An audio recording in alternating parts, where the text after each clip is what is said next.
প্রথম 2+1 সংখ্যক ক্রমিক স্বাভাবিক সংখ্যার মধ্যবর্তী সংখ্যা যদি n+101/3 হয় তাহলে n এর মান কত?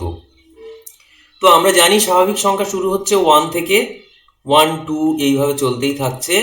তো এখানে প্রথম 2n+1 সংখ্যক স্বাভাবিক সংখ্যার মধ্যবর্তী সংখ্যা বলা হয়েছে। তাহলে খেয়াল করো, এই যে 2n+1 এই সংখ্যাটা কিন্তু অযুগ্ম সংখ্যা বা বিজোড় সংখ্যা।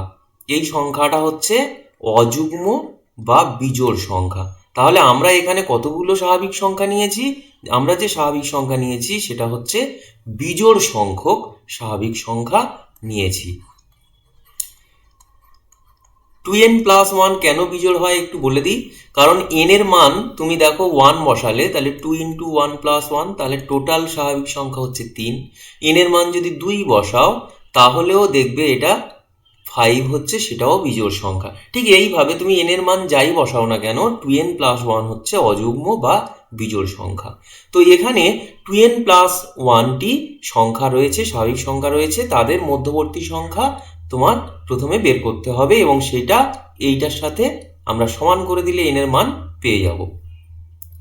তো এখানে 2n+1 সংখ্যক সংখ্যার মধ্যবর্তী সংখ্যা মানে তোমার অ্যাকচুয়াল বের করতে হবে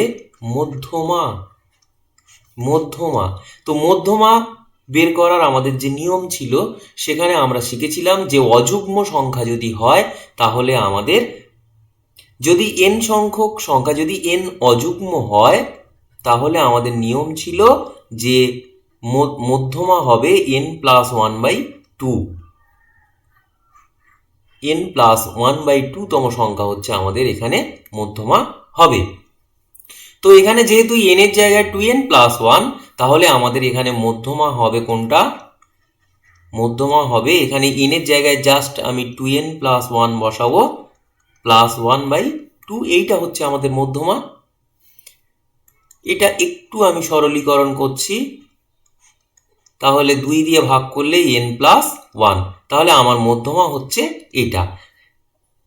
তাহলে শর্তানুসারে দেখো এখানে যেহেতু ক্রমিক স্বাভাবিক সংখ্যা রয়েছে তাই n+1/2 তম সংখ্যা যেটা, সেটাই হচ্ছে আমাদের মধ্যমা। n+1 হচ্ছে এখানে আমাদের মধ্যমা।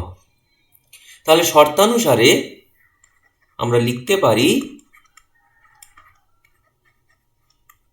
এই n+1 এটা সমান, ওরা যেটা দিয়ে দিয়েছে, n+103 আর নিচে 3।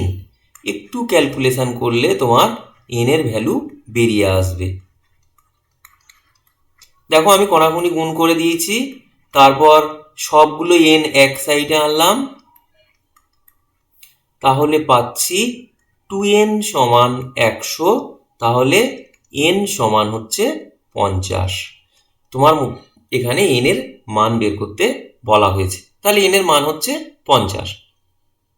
এইখানে শুধুমাত্র তোমার মধ্যবর্তী সংখ্যা মানে মধ্যমা, এই জিনিসটা তোমার জানলে সমস্যাটা খুব সহজেই সমাধান হয়ে যাবে।